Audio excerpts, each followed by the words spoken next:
Hello friends, ನಿಮ್ಮೆಲ್ಲರಿಗೂ ಮತ್ತೊಮ್ಮೆ ಅನು ಚಾನಲ್ಗೆ ಸ್ವಾಗತ. ಇವತ್ತಿನ ವಿಡಿಯೋದಲ್ಲಿ ಗೋಧಿ ಹಿಟ್ಟಿನಿಂದ ಡಿಫ್ರೆಂಟ್ ಆಗಿ ಮತ್ತೆ ಇದುವರೆಗೂ ನೀವು ಮಾಡಿರ್ಲಿಕ್ಕಿಲ್ಲ ಅಷ್ಟು ರುಚಿಯಾದಂತಹ ಹೆಲ್ತಿ ಆದಂತಹ ರೆಸಿಪಿನ ಮಾಡಿ ತೋರಿಸ್ತಾ ಇದ್ದೀನಿ.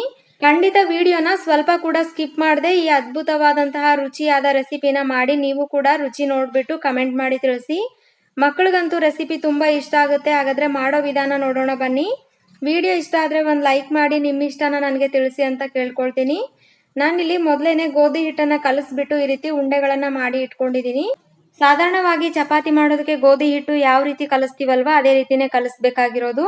1 ಕಪ್ ಗೋಧಿ ಹಿಟ್ಟಿಗೆ ರುಚಿಗೆ ತಕ್ಕಷ್ಟು ಉಪ್ಪನ್ನ ಹಾಕ್ಬಿಟ್ಟು ಚೆನ್ನಾಗಿ ಮಿಕ್ಸ್ ಮಾಡಿದ ನಂತರ ಸ್ವಲ್ಪ ನೀರನ್ನ ಹಾಕಿ ಹಿಟ್ಟನ್ನ ಕಲಿಸ್ಕೊಂಡು ಈ ರೀತಿ ಉಂಡೆ ಮಾಡಿ ಇಟ್ಕೊಳ್ಳಿ.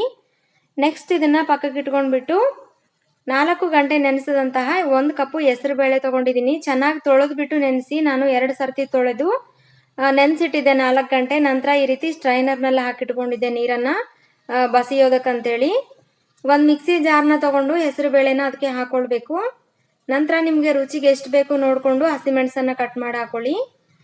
ಮತ್ತು ನಾನು ಒಂದು ಸಣ್ಣ ಈರುಳ್ಳಿನ ಉದ್ದುದ್ದಕ್ಕೆ ಕಟ್ ಮಾಡಿ ಹಾಕೊಂಡಿದ್ದೀನಿ. ಸ್ವಲ್ಪ ಕೊತ್ತಂಬರಿ ಸೊಪ್ಪು ಹಾಗೇನೆ ರುಚಿಗೆ ತಕ್ಕಷ್ಟು ಉಪ್ಪನ್ನು ಕೂಡ ಸೇರಿಸಿ ಇದನ್ನ ಈ ರೀತಿ ಗ್ರೈಂಡ್ ಮಾಡ್ಕೊಳ್ಳಿ. ತರಿಯಾಗಿರ್ಬೇಕು, ಯಾವುದೇ ಕಾರಣಕ್ಕೂ ತುಂಬಾನೇ ನುಣ್ಣಗೆ ಪೇಸ್ಟ್ ಮಾಡಬಾರ್ದು. ನೋಡ್ತಿದ್ದೀರಲ್ವಾ ನಾನಿಲ್ಲಿ ಯಾವ ರೀತಿ ಗ್ರೈಂಡ್ ಮಾಡಿದ್ದೀನಿ ಅಂತೇಳಿ. ಇದನ್ನೊಂದು ಬೌಲ್ಗೆ ತೆಗೆದುಕೊಂಡಿದ್ದಾಗಿದೆ ಅಲ್ವಾ. ಈಗ ನೋಡಿ ಮಾಡೋ ವಿಧಾನ ನೋಡೋಣ. ನಾನೀಗ ಉಂಡೆ ಮಾಡಿ ಇಟ್ಕೊಂಡಿರುವಂತಹ ಗೋಧಿ ಹಿಟ್ಟನ್ನ ನಿಂಬೆ ಹಣ್ಣು ಹಿಂಡುತ್ತೀವಲ್ವಾ ಆ ರೀತಿ ಹಿಂಡುವಂಥದ್ದಿದ್ರೆ ಅದರಲ್ಲಿ ಎಣ್ಣೆನ ಅಪ್ಲೈ ಮಾಡಿಬಿಟ್ಟು ಈ ರೀತಿ ಒಂದು ಉಂಡೆನ ಇಟ್ಟು ನಿಧಾನವಾಗಿ ಪ್ರೆಸ್ ಮಾಡಿ 1-2 ಸರ್ತಿ ಪ್ರೆಸ್ ಮಾಡಿದ್ರೆ ನೋಡಿ ಈ ರೀತಿ ಶೇಪ್ ಬರುತ್ತೆ. ಈಗ ಇದರೊಳಗಡೆ 1 ಟೀ ಸ್ಪೂನ್ ಆಗುವಷ್ಟು ಈ ಮಸಾಲೆ ಏನಿದೆ ನೋಡಿ ಸ್ಟಫಿಂಗು ಅದನ್ನ ಇಟ್ಬಿಟ್ಟು ಈ ರೀತಿ ವಿಡಿಯೋದಲ್ಲಿ ಕಾಣಿಸ್ತಿದೆ ಅಲ್ವಾ ಕ್ಲೋಸ್ ಮಾಡ್ಕೊಳ್ಳಿ. ಈ ರೀತಿಯಾಗಿ ನಾನೀಗ ಒಂದನ್ನ ಮಾಡಿ ತೆಗೆದುಕೊಂಡಿದ್ದಾದ ನಂತರ ಇನ್ನೊಂದನ್ನು ಕೂಡ ಅದೇ ರೀತಿ ಮಾಡಿ ತೋರಿಸ್ತಾ ಇದ್ದೀನಿ. ಉಳಿದಿರುವಂಥದ್ದನ್ನು ಕೂಡ ಇದೇ ರೀತಿನೇ ಮಾಡಿಕೊಂಡ್ರೆ ಆಯಿತು. ನಿಮಗೆ ಇದರೊಳಗಡೆನೆ ಸ್ಟಫ್ ಮಾಡಿ ತೆಗೆದುಕೊಳ್ಳೋದು ಕಷ್ಟ ಆಗುತ್ತೆ ಅನ್ನೋದಾದರೆ ಕೈಯಲ್ಲಿ ಕೂಡ ನೀವು ಆ ಮಿಷನಲ್ಲಿ ಅಂದರೆ ನಿಂಬೆಹಣ್ಣನ್ನು ಹಿಂಡ್ತೀವಿ ಅಲ್ವಾ ಅದರಲ್ಲಿ ಈ ರೀತಿ ಪ್ರೆಸ್ ಮಾಡಿದ ನಂತರ ಕೈಯಲ್ಲಿ ತೆಗೆದುಕೊಂಡ್ಬಿಟ್ಟು ಕೂಡ ನೀವು ಆ ಮಸಾಲೆನ ಇಟ್ಬಿಟ್ಟು ಸ್ಟಫ್ ಮಾಡ್ಬೋದು. ತುಂಬಾನೇ ಆರೋಗ್ಯಕರವಾದ ರೆಸಿಪಿ ಫ್ರೆಂಡ್ಸ್. ಇದು ತುಂಬಾ ರುಚಿಯಾಗಿರುತ್ತೆ, ಮಕ್ಕಳಿಗೆ ತುಂಬಾ ಇಷ್ಟ ಆಗುತ್ತೆ. ಎಲ್ಲವನ್ನು ಕೂಡ ಮಾಡ್ಕೊಂಡಿದ್ದಾದ ನಂತರ ಒಲೆ ಮೇಲೆ 1/4 ಲೀಟರ್ ಆಗುವಷ್ಟು ನೀರನ್ನ ಕಡಾಯಿನಲ್ಲಿ ಹಾಕಿಟ್ಕೊಂಡು ಬಿಸಿ ಮಾಡ್ಕೊಳ್ಳಿ. ಬಿಸಿ ಆಗ್ಬೇಕಷ್ಟೇನೆ, ತುಂಬಾ ಚೆನ್ನಾಗಿ ಕುದಿಯುವಂತ ಅಗತ್ಯ ಇಲ್ಲ. ಈಗ ಬಿಸಿ ಆದ ನಂತರ ಮಾಡಿ ಇಟ್ಕೊಂಡಂತಹ ಗೋಧಿ ಹಿಟ್ಟಿನ ಹೆಲ್ತಿಯಾದ ಮೋಮೋಸ್ಗಳು ಇವೆ ನೋಡಿ ಅವನ್ನ ನೀರಿಗೆ ಹಾಕೊಂಡ್ಬಿಡಿ. ಎಲ್ಲವನ್ನು ಕೂಡ ನಾನಿಲ್ಲಿ ಮಾಡ್ಕೊಂಡಿರೋದು ಎಲ್ಲ ಕೂಡ ಹಾಕೊಂಡಿದ್ದೀನಿ. ಹಾಕ್ಬಿಟ್ಟು ಮೀಡಿಯಂ ಫ್ಲೇಮ್ನಲ್ಲಿ ಇಟ್ಕೊಳ್ಳಿ. 1 ನಿಮಿಷ ಅಥವಾ 1.5 ನಿಮಿಷದವರೆಗೂ ಮಿಕ್ಸ್ ಮಾಡಬೇಡಿ.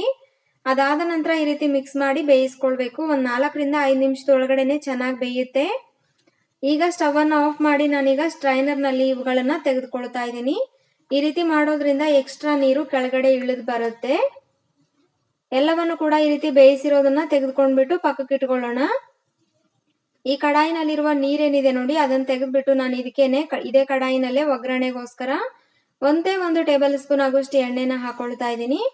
ಜಾಸ್ತಿ ಎಣ್ಣೆ ಅಗತ್ಯನೇ ಇಲ್ಲ ಈ ರೆಸಿಪಿಗೆ. ಎಣ್ಣೆ ಸ್ವಲ್ಪ ಬಿಸಿ ಆದ ನಂತರ 1 ಟೀ ಸ್ಪೂನ್ ಜೀರಿಗೆ, ಸ್ವಲ್ಪ ಹಸಿ ಕರಿಬೇವನ್ನ ಹಾಕಿ 2-3 ನಿಮಿಷ ಫ್ರೈ ಮಾಡಿಕೊಂಡು ಮಾಡಿ ಇಟ್ಕೊಂಡಂತಹ ಗೋಧಿ ಹಿಟ್ಟಿನ ಮೋಮೋಸ್ ಏನಿದೆ ನೋಡಿ ಅವೆಲ್ಲ ಕೂಡ ಹಾಕೊಂಡು ಲೋ ಫ್ಲೇಮ್ನಲ್ಲಿ ಚೆನ್ನಾಗಿ ಮಿಕ್ಸ್ ಮಾಡಿ. ಈ ರೀತಿ ಒಂದ್ಸರ್ತಿ ಮಿಕ್ಸ್ ಮಾಡಿಬಿಟ್ಟು ಅರ್ಧ ನಿಮಿಷ ಬಿಡಿ.